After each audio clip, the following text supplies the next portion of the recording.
Às vezes as pessoas têm dificuldade em entender um pouco da análise vertical e análise horizontal. Quando que eu vou usar uma ou quando que eu vou usar outra? Hoje eu vou falar sobre análise vertical. E a análise vertical, para que ela serve? Para saber de cada 100 que você faz de receita, cada 100% da tua receita, quantos por cento sobra de lucro no final do dia, o teu lucro líquido, no final das contas. Essa análise vertical, muita gente se perde por um simples motivo. Todo mundo está acostumado a sair da faculdade e aprender o método de custeio por absorção, que é o padrão legal, que é o padrão que o contador usa, que as contabilidades usam, que todo mundo reporta e que inclusive está lá na Bolsa de Valores. E às vezes você faz investimento olhando para esse método de custeio por absorção. E não é assim que funciona. Para você fazer gestão, considerando uma análise vertical, você precisa fazer um método de custeio variável, que não é um padrão legal, é um padrão gerencial. Através desse método de custeio variável, você vai conseguir identificar uma similaridade na sua análise vertical. Por exemplo, se você vende 100 e a tua margem de lucro é 10%, se você vender 200, seria esdrúxulo você pensar que você teria um lucro de 20, porque na realidade não é bem isso que acontece. Se você vende 200, pode ser que o teu lucro final seja 30. E aí essa análise vertical vai te dizer quais são as linhas que crescem conforme a sua receita e quais são as linhas que diminuem proporcionalmente conforme cresce a sua receita, e por isso você entrega uma margem de lucro maior.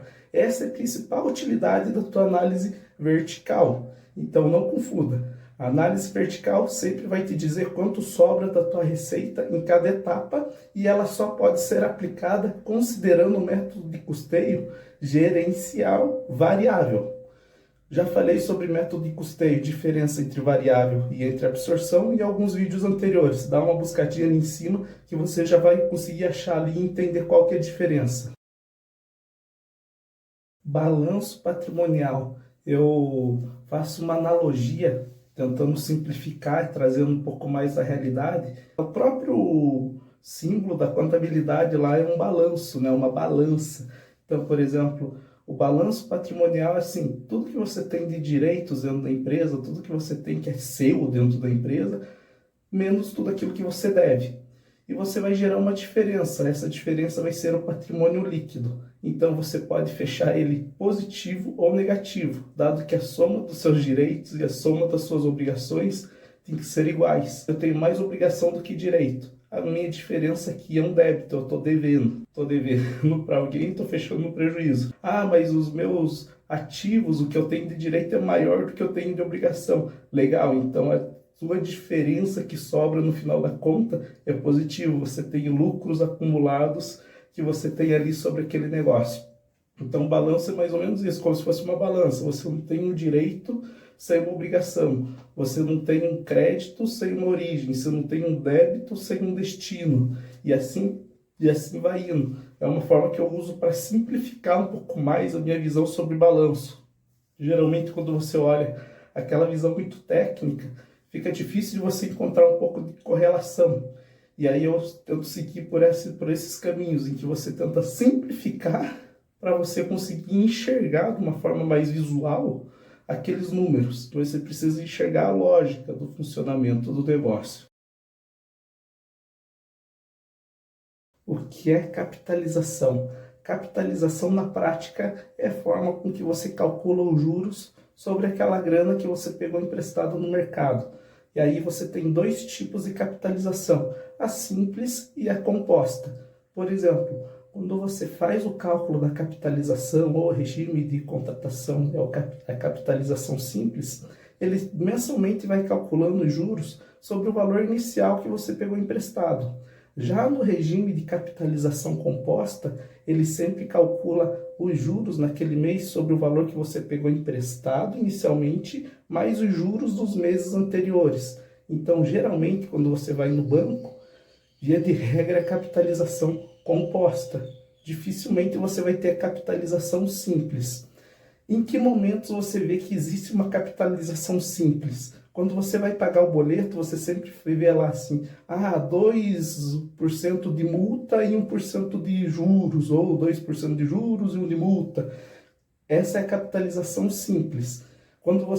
Por quê? Porque você está fazendo o pagamento de um boleto em atraso por 1 dia, 2 dias, 3 dias. Você vai ter 3% ali de juros em função de atrasar 1 dia, por exemplo. Já na capitalização composta, que eles fazem um período em que você fica em posse do dinheiro por mais tempo, eles fazem a capitalização composta. E aí, por que os bancos escolhem entre a capitalização composta e a capitalização simples?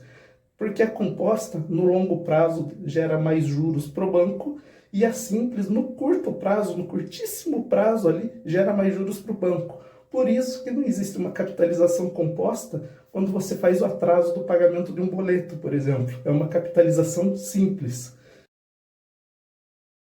Qual a importância dos índices financeiros dentro de uma empresa? Eu gosto de brincar que os índices financeiros é como se você fosse folhear um livro e olhasse o índice dele.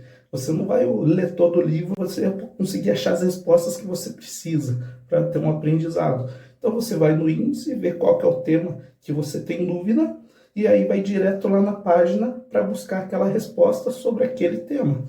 Índice financeiro é a mesma coisa, idêntico. Eu geralmente gosto de ver assim, que existem 4 índices financeiros que são muito importantes e que você precisa ter no radar e sempre estar olhando, que é estrutura, liquidez, atividade e rentabilidade. Esses 4, eles fecham um círculo que possibilita que quando você vai lá e dá aquele zoom in naquele índice, você vê todos os botões que você precisa apertar naquele processo para você melhorar a performance da sua empresa. Então, eles são como se fossem os indicadores que levantam aqueles alertas e dizem o que você vai precisar fazer em função de uma debilidade ou em função de uma oportunidade que você não esteja enxergando para você alavancar a sua lucratividade ou a sua rentabilidade no negócio. E acabam fazendo toda essa diferença. Por isso, a importância de você sempre acompanhar os índices financeiros. Ponto de equilíbrio e payback. Eu recebi algumas dúvidas de qual que é a diferença entre os dois termos. O que é o ponto de equilíbrio e o que é payback. Payback eu já fiz alguns vídeos explicando o que é. Ponto de equilíbrio eu ainda não tinha explicado aqui no canal. O ponto de equilíbrio é o quanto você precisa converter em vendas para você pagar todas as suas despesas no mês, para você não fechar com prejuízo. A partir da hora que você chega no teu ponto de equilíbrio, que também é conhecido no inglês como break-even point, você passa a ter lucro. Então você projeta ali tudo que você tem de despesa e vê quanto você vai precisar vender. E essa venda, você tem que fazer uma venda líquida de despesas variáveis. Venda líquida de despesas variáveis, precisa chegar a determinado valor para cobrir essas suas despesas fixas e você atingir o 0 a 0. Esse é o teu ponto de equilíbrio. Payback, geralmente, é quando você quer dar retorno no projeto, quando o dinheiro que você colocou está voltando. Ponto de equilíbrio é para você saber o quanto você vai vender para você não fechar no prejuízo ali no final do mês. Então, esse ponto de equilíbrio você tem que saber todo mês e essa é a importância de você projetar suas receitas e acelerar as suas vendas em determinado lugar. Vou dar desconto, vou queimar estoque, vou fazer isso, tá, porque eu não posso fechar negativo nesse mês, eu tenho que fechar com lucro, por exemplo. Se você tiver com isso na mão, dificilmente você vai perder a régua e chegar lá no final do ano entregando prejuízo. Esse ponto de equilíbrio é um indicador diário. Você precisa saber qual que é a sua tendência de entrega de receita até o fechamento do mês. Se você vê que você não vai bater aquela entrega até o fechamento do mês, você vai reverter um prejuízo no seu resultado. Você vai ter um prejuízo final daquele mês. Essa é uma dúvida que muita gente tem quando fecha o caixa ali, seja diário, ou semanal, ou mensal, e acaba não conseguindo casar com a projeção que foi feita. Geralmente, quando você faz uma projeção de fluxo de caixa, muita gente calcula aquilo pelo giro e esquece que a maior assertividade da projeção do fluxo de caixa está no controle diário. Então, por exemplo, você precisa calcular quais são as suas saídas, as suas entradas diárias e não calcular só apenas pelo giro. O giro ele é importante para quê? Para você calcular fluxos futuros e prazos mais longos. Prazos mais longos você não vai conseguir projetar entrada e saída de caixa diário.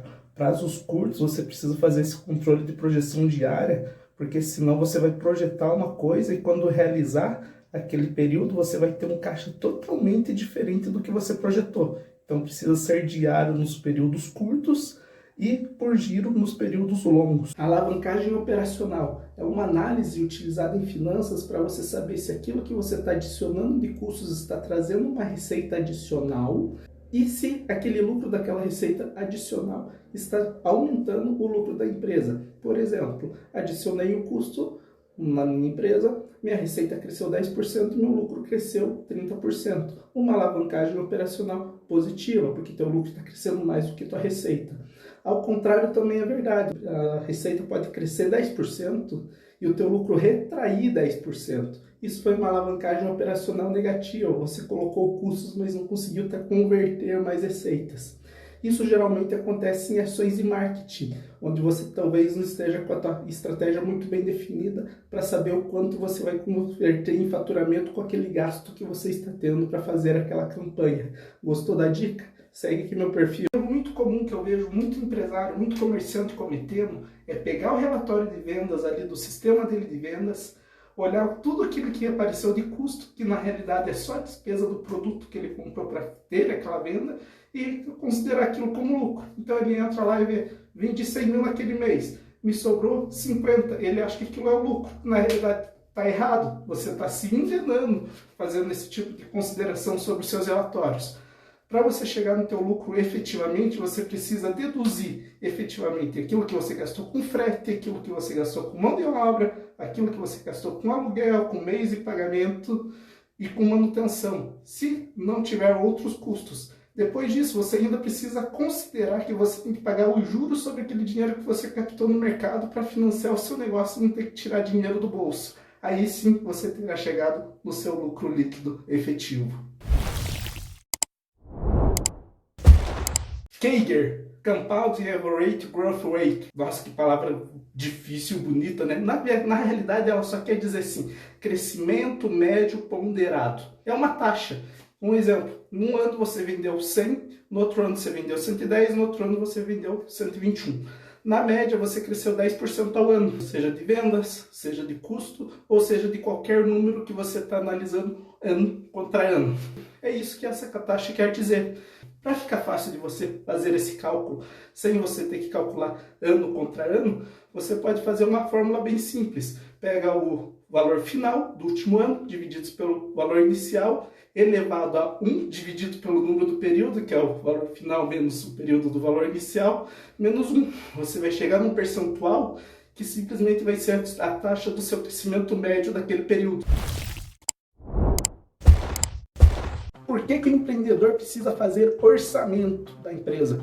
Primeiro, o orçamento ele é um faseamento daquele planejamento estratégico que você já fez lá atrás. Agora você está faseando isso para aquele ano vigente. Então você precisa ter essa quebra orçamentária para que você não se desvie do planejamento estratégico e quando ocorrer algum tipo de desvio, seja no faturamento, nas vendas ou nos custos, você buscar nortes para saber onde você vai agir para readequar aquele desvio ao seu planejamento. Uma vez que você tem um orçamento, você tem uma régua e uma guia que você pode seguir em direção àquele objetivo. A partir da hora que você não segue aquela guia, você vai se distanciando do seu objetivo, abrindo aquela boca de jacaré, então o seu planejamento estratégico vai para cá e você está indo com a empresa para cá.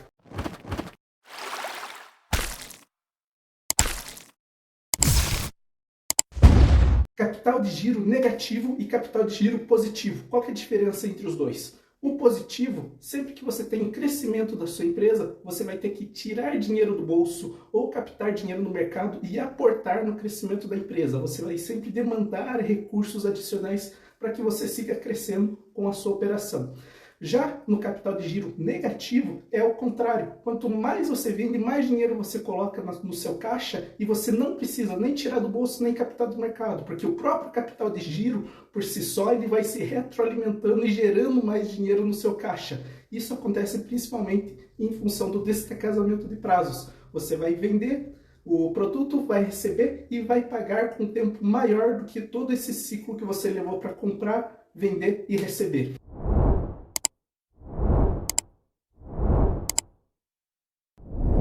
Rentabilidade. Geralmente as pessoas olham muita gente investindo em bolsa de valores, em renda fixa e um monte de coisa aí na internet e acabam esquecendo que a empresa em que elas gerem ou a empresa que elas são donas, quando você é um empreendedor, também tem uma rentabilidade. Geralmente você olha, entra lá na carteira da sua corretora ou do seu banco e fala assim: ah, nesse mês eu tive tanto de rentabilidade, ou nesse ano minha rentabilidade fechou em tanto. Quando você olha para o cenário interno, para dentro da empresa, a pessoa não sabe se efetivamente ela teve uma rentabilidade satisfatória ou não. É super importante que você saiba seus números, conheça seus números e saiba qual que é o prêmio entre você investir no mercado e entre você investir na sua empresa. Você tem isso no monitor? Você é um gestor financeiro, você é um empreendedor, você é um empresário, você sabe qual que é a rentabilidade efetiva do seu negócio e qual que é o prêmio entre você gastar tempo trabalhando e gerindo sua empresa versus o mercado?